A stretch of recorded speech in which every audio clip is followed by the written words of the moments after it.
صباح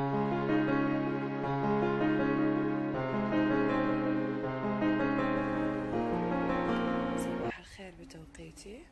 والله نمت نومة من زمان ما نمتها، ما حسيت. وغزولة ترفس ترفس ترفس، يلا قومي ماما، يلا قومي ماما.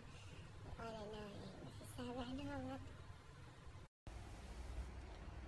بزفت البنات أو كتير بنات سألوني على الجهاز اللي ممكن أسمع فيه نبض البيبي. بنات هذا هو الجهاز، بس تحطين الكريم على بطنك، في كريم داخل وفي سماعات، وأنا راح أرويكم الطريقة. طبعا هذا الكريم اللي بتحطينه على بطنك، وهذه السماعة، وهذا الجهاز اللي تحطينه فوق الجيب. في هذا الجهاز هنا تتركب السماعات، وتفري طبعا هذه لين ما يصبح اللون الأخضر، وخلاص تبدأين تسمعين دقات القلب. بس لازم على جسمك يكون هذا الكريم اللي تكلمت عنه، عشان يسهل على هذا الجهاز، عشان يسهل عليه انه ينتقل من مكان لمكان في بطنك. بس في شيء لازم اقول لكم عنه.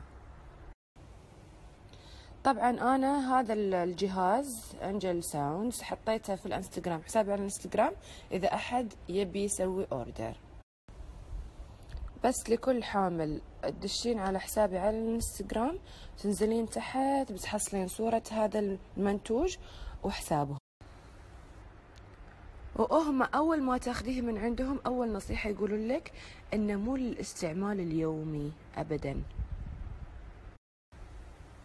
يعني مرة في أسبوع، مرة في أسبوعين، وحشتك تبين تسمعين دقات قلبها أو دقات قلبه تستعملينه.